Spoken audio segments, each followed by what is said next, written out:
The first thing I did after my near-death experience of any importance was walk away from the church because I knew it was a lie.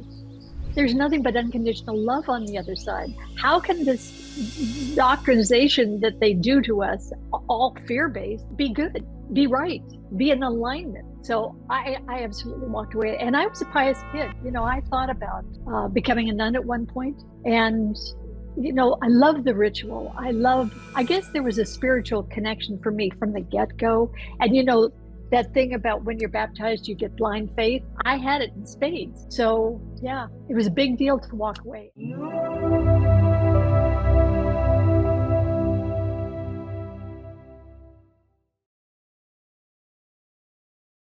I'd like to welcome to the show, Dianne Sherman. How you doing, Dianne? I'm doing well, Alex. Nice to be here. Oh, thank you so much for coming on the show. It's been a long time coming. I know we were trying to get here about a year ago, and some stuff happened along the way, but we're here now, and I appreciate you making it to the show. Me too. Thank you. So my first question to you is, what was your life like before you had your NDE? Well, I'd sort of come to a standstill in my life. I was divorced. I had a 6-year-old daughter. I had been a model for 17 years, and I'd kind of come to the end of that. I didn't know what the next step was, and that was concerning. Mm-hmm. So I was kind of hitting the wall emotionally. You get to certain stages in your life where there are markers for you, where you think, you need to be in certain places, and I wasn't there. And feeling badly that I'd not had a successful marriage and whatnot. And so I, like the good Catholic girl that I was, I went to church and prayed and said, help. I need some guidance. What am I doing? Where am I going? I knew there were all kinds of feelings inside of me, but I had no idea what I was supposed to do with those. So I just needed guidance. Now, both of my parents were dead at that point. I was in my early 30s, and I just didn't have anybody to go to say, hey, this is maybe the next logical step. So here I am praying like crazy. And 3 days later, I had my near-death experience. So you were a little bit lost, and I've heard that before. Yeah, I've heard that before when you're you're kind of on your path, but then you feel like you're going off. Hopefully, I felt lost many times in my life. Thank God I didn't. Maybe I should have had a near-death experience. Who knows? But oh no, it's a rough way to wait. It's a rough way. Be careful what you ask for, right? Yes. It's a rough wake-up call. So what happened on the day that you died? Well, do you want the short version or the longer version? I think we're here to have some fun and enjoy your story. So take your time. Thank you. I had to go into the hospital for arthroscopic surgery. Mm-hmm. I had been waiting to do this for 10 years. I'd had an accident in Mexico with my ex-husband and dislocated my knee, did all kinds of damage, but could not have the big patella surgery because I was a working model. Having that big scar was not okay. So I waited, and it was finally time to have that. And that morning, I'm sitting on the gurney in the hallway, waiting to go into the surgical suite. And I'm just freezing. I'm racking with cold. And part of it, I'm sure, was nerves and whatnot. And this lovely nurse came by me and said, would you like a heated blanket? And I said, sure, I would love that. That would be great. And she gave me a heated blanket, and that seemed to calm things down. And I'm still a little, unsettled and whatnot. And the next thing I know, I'm in the surgical suite, and they put another blanket on me, and I'm out. I haven't even had the anesthesia yet, and I'm out, which was kind of a precursor in a way of what was coming. Mm-hmm.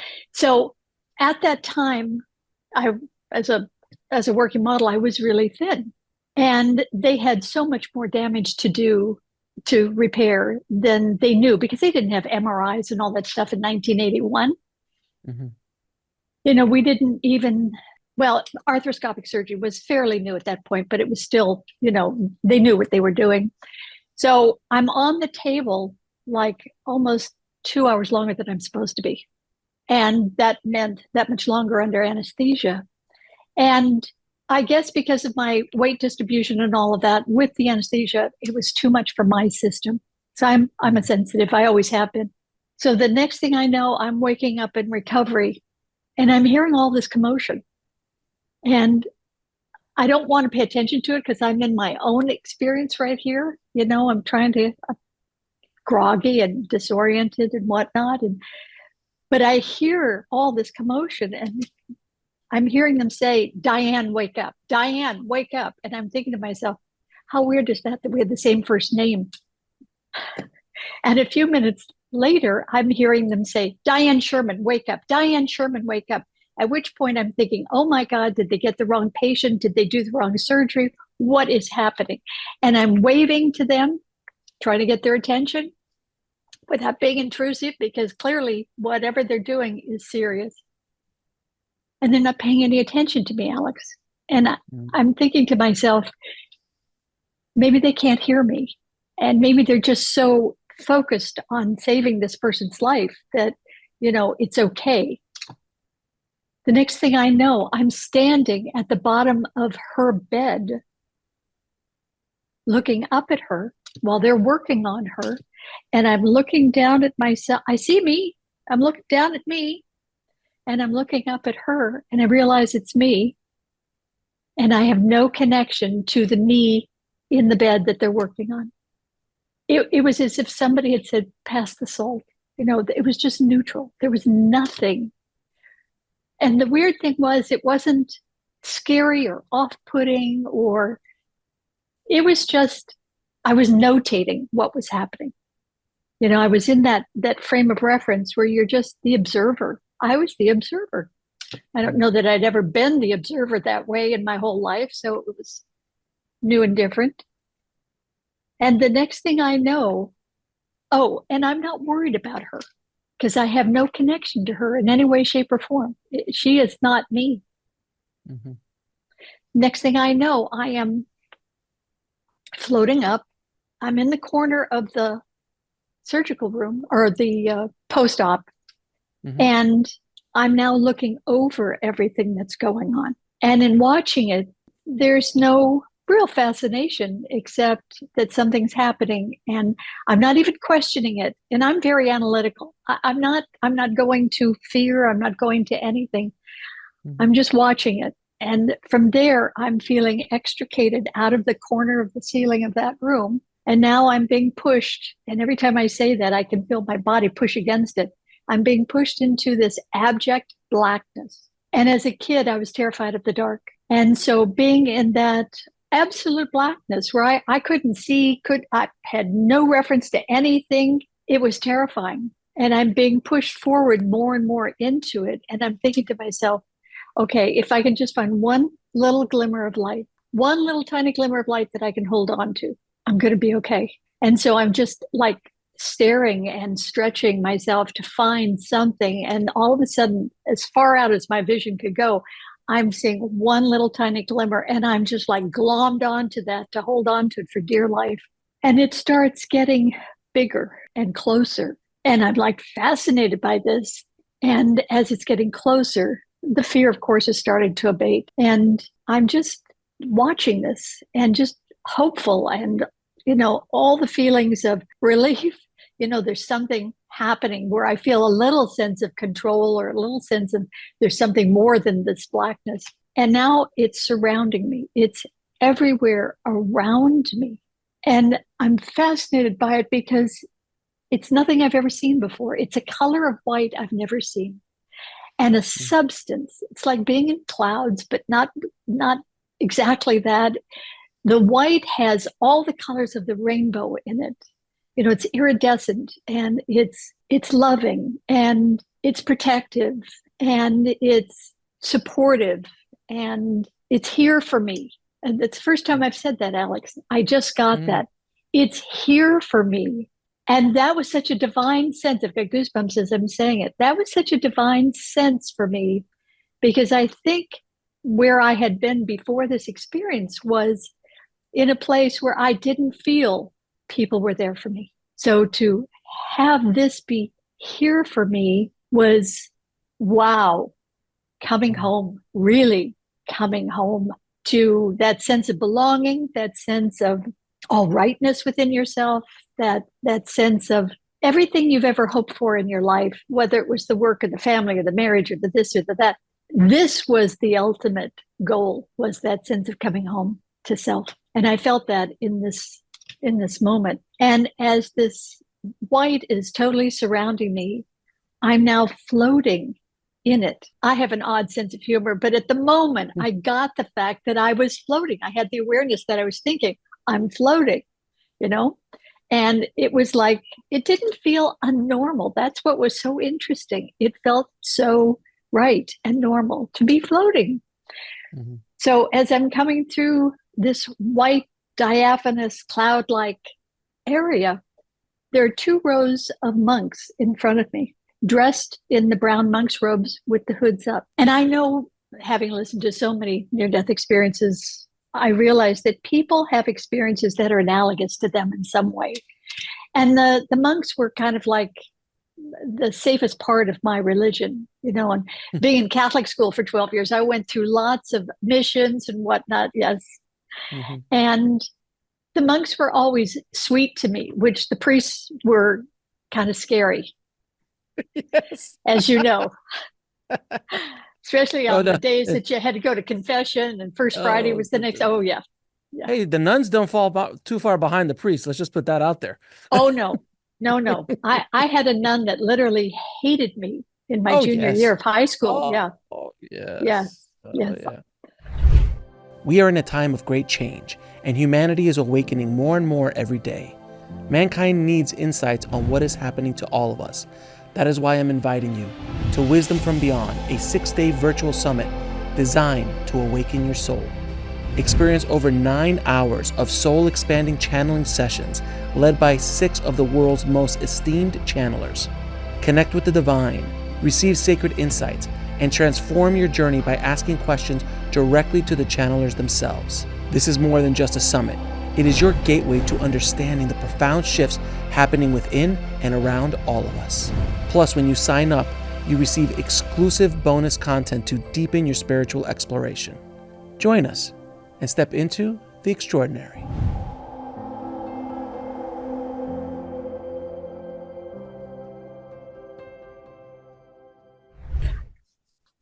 So these monks felt okay for me. You know, there was nothing scary going on in this whole experience except being in the dark. And that was my own childhood fear. It really, in retrospect, was a very gentle experience. So now I'm coming to the end of these 2 rows of monks. And the one on the end steps forward and he speaks to me. And I say he because he had all those wonderful male qualities, you know, sort of that masculine being in charge and knowing what to do and caretaking and observing. And, you know, just he had the energy, had the powerful energy. And he looked at me and I say, look, the hood was up, but there was no face, Alex. It was a blackness.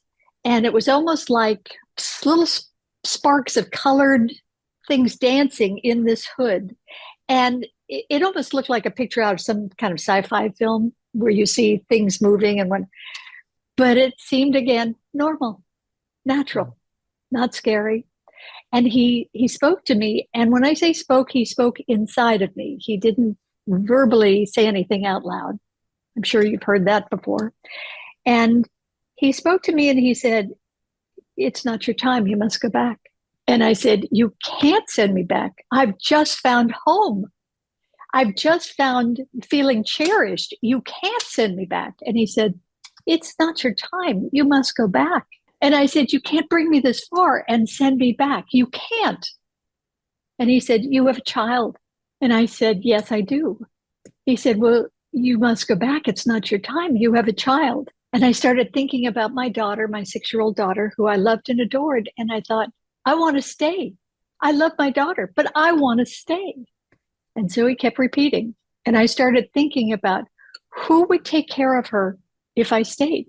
My parents were both gone. My sister was not emotionally healthy enough to raise my daughter. My ex-husband was my ex-husband for a reason. I didn't have anybody that I could entrust her to be loved and cared for and watched over and supported the way I wanted her to be. And in that thought form, back in my body. So to this day, I don't know if they sent me or I sent me back. And I won't know until I'm on the other side. So when you were on the other side, there's a lot of talks of life review, of grassy plains, relatives waiting for you. None of that. You saw nothing other than these monks. I had nothing but that. And it was in a darkness, kind of like in a dark place. It wasn't a dark place. It was almost like in a hall someplace, in a institutional room. Like an institutional kind of style. What kind of style? Well, very ancient, sort of very high ceiling, Okay. archways. Okay. That kind of, stone, like stone-ish, if you will. Stone Age. Stone-ish. Stone-ish. Oh yeah. Stone-ish. Yeah. So that was the kind of environment. And was there any furniture? Was there anything else going on? It was just a bunch of monks at the end of the hall. It was the monks in this room, standing in this room. How many? There were 6 on either side. So do you think that it sounds to me that this was your divine counsel. It sounds to me that this was your divine counsel, and the one who stepped forward is your spirit guide. You're the lead in this life of yours. Does that make sense? It makes sense. I would have given him a higher rank, but makes perfect sense. So, and did nothing else, as far as any other information, come into your mind, or anything else that you brought back, or was it just literally this experience? I don't know. Was it? Well, in the moment that I was there with them, I was privy to all the information that there is or ever will be. So you did have that as well. So you had, you were piped in to the universal cloud, if you will, of information. So you were able to, like, oh, what is physics? Oh, that's what physics is. Oh, what is quantum physics? Oh, that's the meaning of the universe. All of that information was held within you at the moment you were there. Did you ask, while you were going through that process, did you ask any questions that, since you had this, ask questions that you were curious about, or you were just enthralled with the situation? I didn't need to ask. Anything I thought of was there. Right. So when you thought, did you think of anything?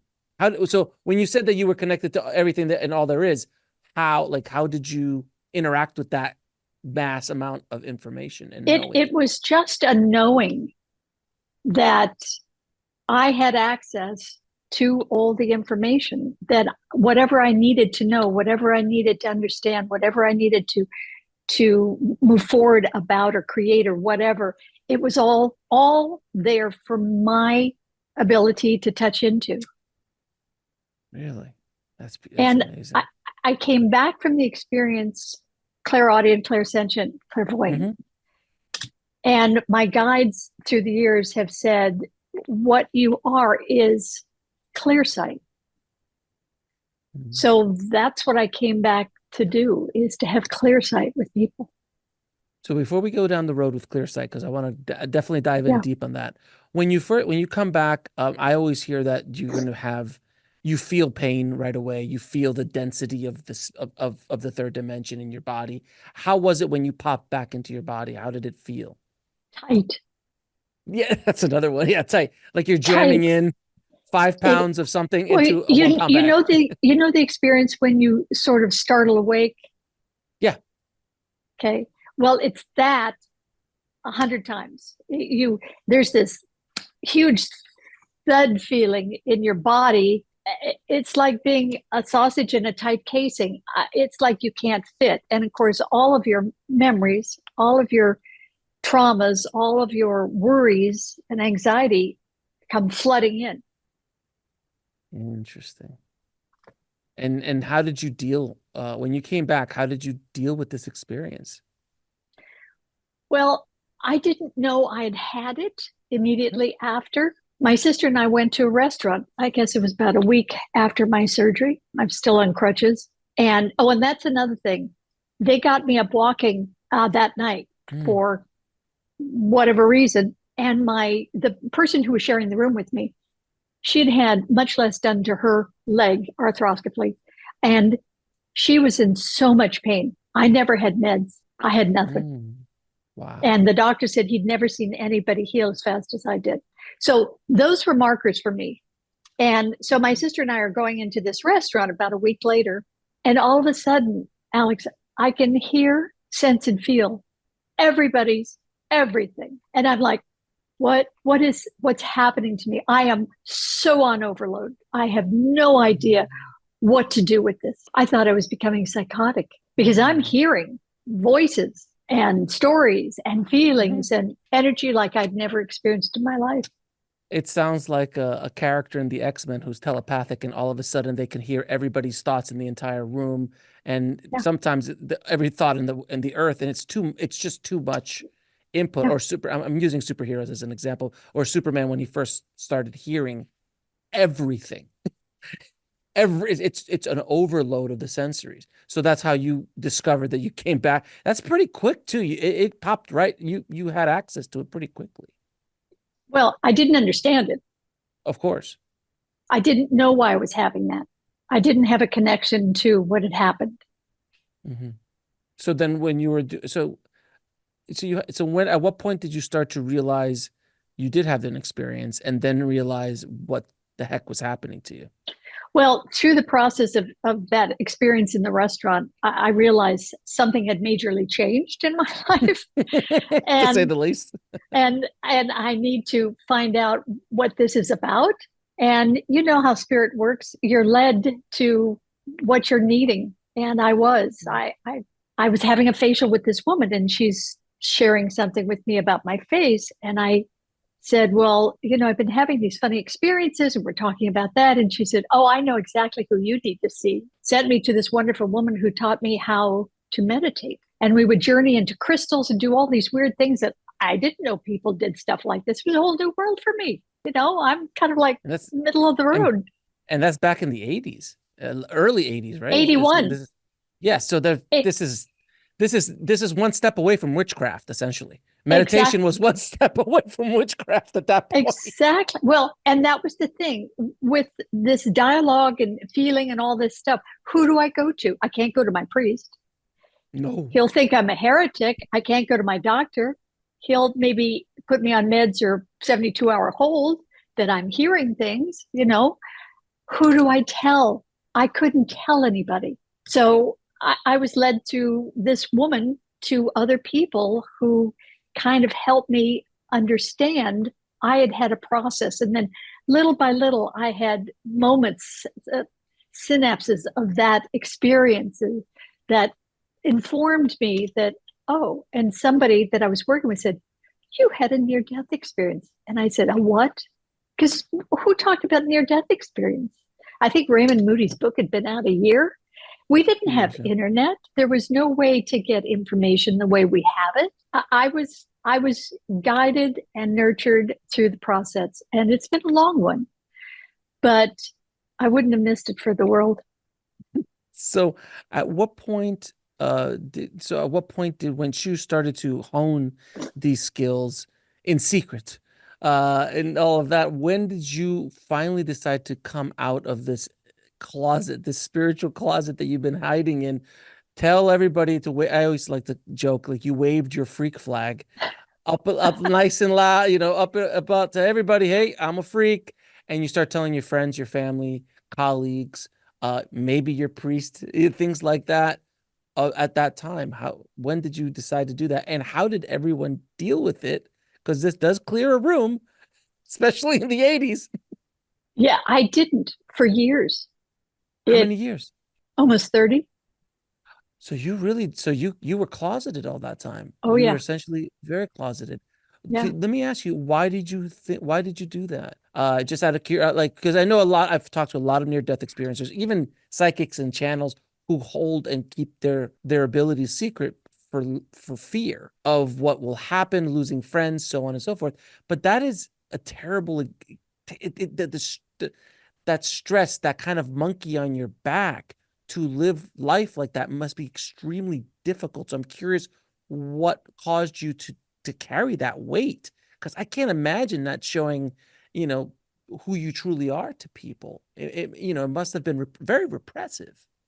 It was very repressive. I went to hear somebody invited me to go hear this gentleman speak. It was an IANS meeting, International Association of Near-Death Studies meeting, first one I'd been to, and he was telling his story, and it just went off inside me. Hello, you need to be talking about this. You need to be sharing this. Really, and that was and you just that was 15 years ago. It's even 15 years ago was still a little bit out there, not as much as it is. I mean, not as accepted as it is today. So when you finally did start telling your story, what happened? What happened to your family? What happened to your friends? How did they deal with it? And how did you deal with them? Because there's a psychological processing here that you have to deal with. I have family members who still don't believe. As I said, my parents were gone at that point. My sister thought I was crazy. She had no understanding.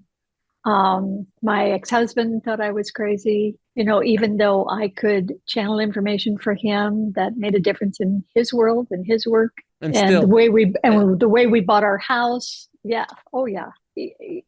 For some people, it's only as good as it does for them. And that's what I've learned, is that this is a gift that I cherish and I use with people I care about and people who come to me and people who understand. It's not for the whole world. I mean, I'm much more open about it now because, Obviously. I'm almost 78. So, what am I holding on to? Nothing. Right. But I guess it depends on your background. I'm an introvert. I'm not an extrovert. And to share myself on that level I only did it with people who were of like mind. I only hung out with people who were in that realm, which is a very small focus. Right. And I assume that some of your friends and even family started to distance themselves as this new crop of people who are at the same frequency, if you will, right, that exactly. you were on, that you started to attract these kind of people into your life. Something very similar has happened to me, because I didn't have a near-death experience, but just by talking to you weirdos, this is what's happening to me as well. So it's called sympathetic resonance. Yes, absolutely. So, but I found that even in my own life that, others just kind of fade away in the background, but this new mass, beautiful crop of people have come into my life that are just like, wow, this is amazing, where they're just kind of meeting me where I'm at. So I'm assuming that's kind of what happened to you. Exactly. And being able to communicate with people on a certain level, connect with them on a certain level, for me is everything. And that's what informed me after this experience was I can't play in those other realms. They don't serve me and I can't serve them. Take me to a cocktail party and I am just out of my element, Really? Well, but let me ask you this though. I mean, coming from where you came from as a model, I mean, I of course worked in Hollywood as well, so I understand. I did a lot of fashion work early in my days as well, behind the scenes. So I kind of understand where your world was like. As a model, I've met a lot of introverted models. I completely understand that in my early career. But generally, you have to be able to be somewhat of an extrovert to be a model. So you were able to turn it on and off essentially when you were doing that work? Well, yes, to the extent that because of how I was raised with my parents, I was in the society pages as a kid growing up, Easter outfits, Christmas outfits, all that kind of stuff because of my parents. So I was used to doing the photography kind of thing. It wasn't that I loved it or that I was fabulous at it. I just could do it. Did it scare the pants off of me most of the time? Yes. So it wasn't a norm for me. It was just something I had kind of grown up into. So let me ask you, I'm going to ask you a deep question here, because I'm really curious. Your early part of your life was really focused on the physical, at least your career was. It's very focused on the physical. It was selling products. It was, merchandising, marketing, those kind. I'm assuming these are the kind of photos you were taking as a model. So it was really focused in the materialistic world. Not saying that you were, I'm just saying that was the world that you were in. And then now you are on the other side of the world, on the spectrum, which is completely spiritual. Was there a point where you believe, because you were already kind of running that train was running out of gas essentially when your Oh near yeah. death experience. Yeah. Yeah, it's not like you were going to keep doing this. No. So I don't think it was the cause of you shifting. But what do you think in your soul's journey that you needed to learn from both of these extremes? Because they are extremes, to say the least. Well, I think to own myself, to learn to love myself, to have a sense of belonging that was bigger than in the moment of what I was doing, to have a bigger picture of the universe and my part in it, and that we all have, a piece of the matrix, and we're all bringing our stuff, our good stuff. What was mine to plug in? What was my addition to the world? Why was I here? And it was all heart based stuff. And I had lived the life of all facade and head and non feeling, because the feeling was not safe growing up. So non feeling. And I had to learn to, boy, did I have to learn to be okay with feeling. Oh, yeah. That was a lesson that you needed to learn, because they just like, okay, we're going to give her all the feeling now. It's not going to be She's either going to gradual. make it or break it. So with these abilities that you've been able to bring back, let's go down a little bit of the clear sight idea that you're talking about. Please explain to everybody what those 3 words that you said earlier mean. They're just different ways of perceiving, Mm-hmm. visually, auditory, a knowing, a future knowing, tapping into the information, that somebody needs or you need to share with somebody. That's what those 3 are about. And the clear sight sort of hones in my version of that, which is being able to see beyond the facade. Because, I grew up in Beverly Hills, which is pretty much of a facade place. No, stop it. Stop it. And my husband was a high exec with Disney and blah, blah, blah, blah, blah. So, it's all for You were show. there. Yeah, I was you were there. in there. Yeah. So this was me being able to see the essence of somebody, the preciousness of somebody, and be able to mirror that back to them, because most people have lost sight of that or never have connected to that. And that's what clear sight is. I clearly see who you are, how you are. I can feel all of you. I can feel your heart. I can feel the resonance within you. And that's what clear sight gives me. And it allows me to be present with people in a very special way. When you were, those 30 years that you kept this in the closet, were you doing like backroom readings and things like Yeah, that? Like, exactly. that's what Yeah. you were doing. Oh, yeah. All by word of mouth. Essentially, you couldn't market yourself at that point. Right. I still don't market myself, and I've got clients all over the world. And because they're just attracted to what you could, just like that lady that you were attracted to teach you what to do, people Right. find you when they And they need all you. say the same thing. I have videos on YouTube because of interviews and whatnot, and they all say the same thing. I heard your voice, or I listened to your story, or I felt you, and I just had to connect with you. And I'm always so thrilled with how spirit works with me. Life can be a really challenging experience. We all know that. Everybody, you never get out of here unscathed. Yeah. But, it doesn't have to be the horrific ride. At least it hasn't been for me. Even in the horrific moments, there's always been a sense that there's something there, or at least that's how I feel about it. So I feel very protected in a lot of ways, even in the middle of the crap. Dianne, being a recovering Catholic myself, how did you how did you um kind of deal with your upbringing and your religious background and this new understanding of the universe, which I know the dogma and a lot of the negative stuff, the Catholic religion has a lot of beautiful things. If you shift through all the stuff, Yeah. Jesus, no one ever leaves the church because of Jesus. No. They leave the church because of other stuff. But how did you kind of deal with that in your own world? Was there a struggle, or was it just like, oh, I'm good. I know, I understand. How did you deal with it? The first thing I did after my near-death experience of any importance was walk away from the church because I knew it was a lie. There's nothing but unconditional love on the other side. How can this doctrinization that they do to us, all fear-based, be good, be right, be in alignment? So I absolutely walked away. And I was a pious kid. You know, I thought about becoming a nun at one point.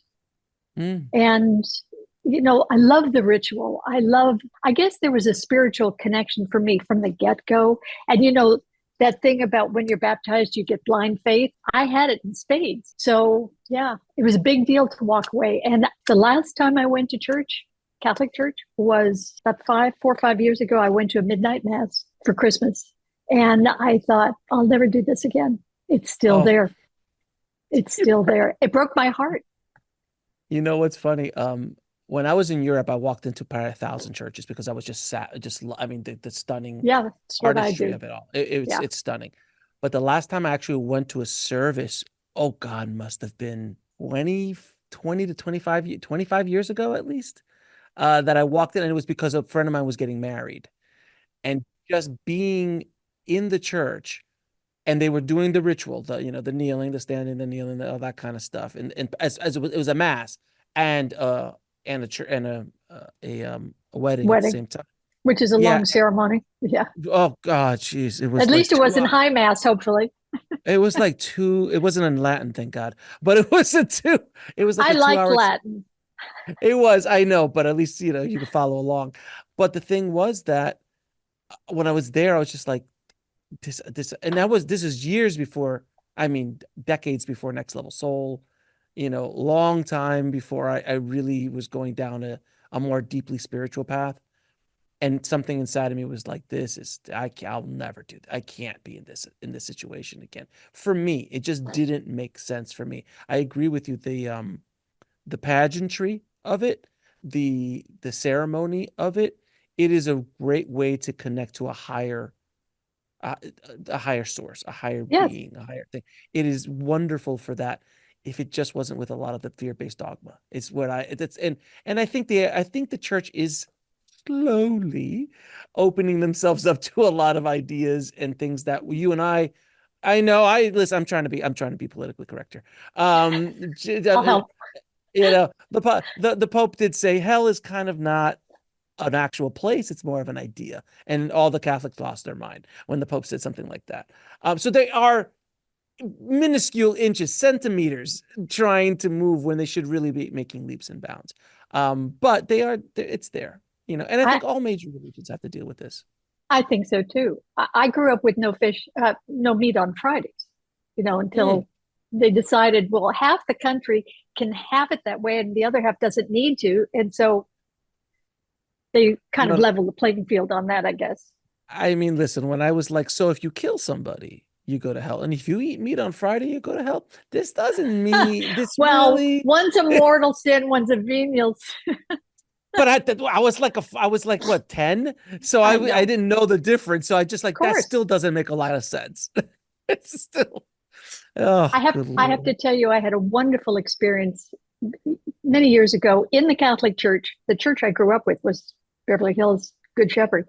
There was a charismatic priest that was brought in for a underground service, and through word of mouth. And so a dear friend and I went. She wasn't even Catholic, and we knelt at the altar. And when he touched us, man, we both went over backwards, and people caught us. It was fabulous. And I wish they did more of that. I mean, it's a show. It's nice. It's fun. It's just a way of community. People really do want community. People really want to get together. They want to feel that somebody's guiding them to a better place within themselves. And that has to be done with love, not with fear, not with lies. I could not agree with you more. Now, with all of this stuff that's happened to you, do you have a fear of death anymore? Oh, no. What do you As a matter of fact, I have a new doctor, and I said to him, I want to tell you up front, I don't want to live forever. That's not why I'm here. I want to be comfortable in my skin as long as I'm upright. The rest of it, we're not doing. Because listen, he was thrilled. He's a young guy, and he was thrilled. And he said, I wish more people could be that open and blunt. Mm-hmm. I don't know Oh how yeah. else to say it, you know. I've been waiting to go home since Yeah. 81. It's a long time. So then let me ask you the next question, which I love asking people who've gone to the other side and come back. How do you deal with this everyday kind of like heavy, difficult walking of the journey when you know what's on the other side? How do you kind of balance those two things? Well, I had a conversation with myself that if I was going to be here, that I had to make the best of this. I had to create heaven on earth for myself. Otherwise, I couldn't stay. And I had to be able to touch back into the feeling I had when I was on the other side through meditation. And as long as I could do those things, I could stay. So I worked that out. The next step of it for me was, how do I want to view it? Because before my near death experience, life was happening to me. I was the consummate victim. I had no awareness of my part in it. Not because I didn't want to or wasn't capable, I just didn't get it. I realized that I had a choice. You know, as Catholic kids, we were taught that we were created in the image and likeness of God. Well, having a near death experience, I understand that I'm an extension of the God force. I'm not in any image and likeness. I'm an extension of that power. I can create. So, in wanting to create, what do I want to create for myself? I want to create joy, fun, wonderful moments, memories, good stuff. I'm looking for the magic. As a little kid, I believed in the magic. It's what saved my butt. But as an adult, I lost that and I had to get back to that because this is a magical universe. And in knowing that, I'm always looking for the magic. It's like that parking karma thing. I not only always get the parking space, Alex, it's the one right near the door of where I'm going. And I'm in such gratitude for them guiding me, moving me, showing me all the time what I need to do, that it makes it easier. Doesn't mean I don't have stuff that comes up that isn't painful or hard. It does. But I also know I'm not doing it alone. I know I'm supported. And I lean into that heavily ever since my near death experience. I lean into that. And I try to let people know that it's a choice. It literally is a choice. Do we want to line up with it or not? Fair enough. Fair enough. Now, Dianne, you mentioned that you're able to not only see the true essence of people, but you're also able to see possibly future events. Is there anything that you've seen? Is it only a personal thing, or do you see broader future events now, like of humanity's consciousness shift or things like that? It's more with people. Okay. I can feel when something's coming. You know, I can feel when there are earthquakes on the other side of the world and that kind of nonsense. I can't, I don't get it's coming Tuesday at 4, you know, I don't get anything like that. For me, it's all a knowing inside of myself of stuff.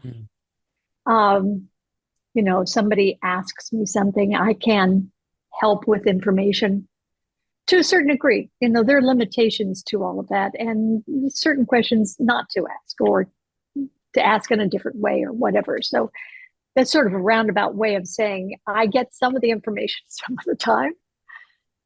Not all the information all of the time. nor do I want it. That's too much responsibility. I didn't sign up for that.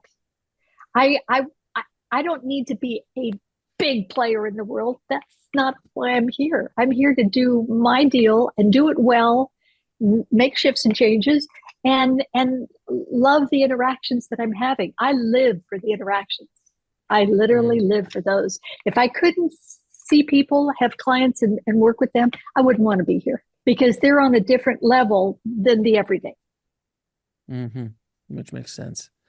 Now, Dianne, do you have any messages for people who might be watching who have lost somebody, is about to lose someone, or they themselves are on the road to transitioning out? They know that they're leaving soon, and they might be afraid of what's going to happen, what's happening to my parents, my friends, my dog. You know what is happening. It's scary. It's scary. So, what advice? Yeah, it can't. Yeah, for a lot of people, what advice do you have? What words of comfort do you have for them? Well, I think the most important thing that I want people to know is that you are totally loved and supported, whether you feel it, know it, or not. You are. There's no expectation on you. There's no judgment on you. The universe doesn't judge us in any way, shape, or form. Even when you have, at the death point, when you go across and you have the experience of judging yourself, because that's all it is. It's you judging you and whatever you did and whatever you said, how it feels to the people you said it to. You get that feeling and you get that judgment. But outside of that, there is nobody waiting to judge how you've been or what you've done. They're only there to love and receive you and bring you back to the best parts of yourself. And it's so nurturing and so loving. One of the things I do is help people who have company, who have not crossed over. And so I walk people to the light a lot. And they're so loving on the other side. There's hospital and education for us on the other side. In case you're not in your right mind when you cross over, there's that kind of help to bring you back to, your essence, who you are as a soul, and to remember the brilliance of you. And so I tell them, there's nothing to be afraid of. There's absolutely nothing going to go on that's scary, that's demeaning, that's hurtful, there's nothing but love and joy on the other side. I would go skipping if I could. It's that amazing. And I don't want people to be fearful of something that's so beautiful. I think we should be celebrating death just like we celebrate birth. It's the same. It's on the same par. It's going to the next level of your beingness. How can that be detrimental in any way? How can that be scary? It's not. It's an adventure. It almost sounds like you're achieving a next level soul. Sorry. I couldn't help it. You just lobbed it up there for me. I had to do it. I'm sorry. Now, Dianne, I'm going to ask you a few questions I ask all my guests. What is your definition of living a fulfilled life? Loving. If you had a chance to go back in time and speak to little Dianne, what advice would you give her? Trust yourself. Very true. How do you define God or source? All love. All love. What is love? The most divine feeling you could ever imagine. It's connection, it's satisfaction, it's comfort, it's preciousness. And what is the ultimate purpose of life? To love and be loved. And where can people find out more about you and the amazing work you're doing to awaken the planet? My website is guidingyourspirit.com. And the website says it all. It does. And my email is Dianne, Dianne, at guidingyourspirit.com. All right. I was about to warn you, be careful what you wish for. Putting your email out like that, but okay, that's up to you. If you want to do it, I'll let you do it. And do you have any parting messages for the audience? Take the time to appreciate your own preciousness, honor yourself, have fun with yourself every day. Congratulate yourself for showing up. That's a beautiful way to end it. Thank you, Dianne, so much for coming on the show and sharing your story with us. Thank you for having me, Alex. It's been such a pleasure and honor speaking to you, and I appreciate you and everything you're doing to awaken souls around this world. So thank you. Thank you. You as well with your beautiful work. Thank you. Thanks for watching. Click on one of the videos below to continue your journey, and don't forget to subscribe.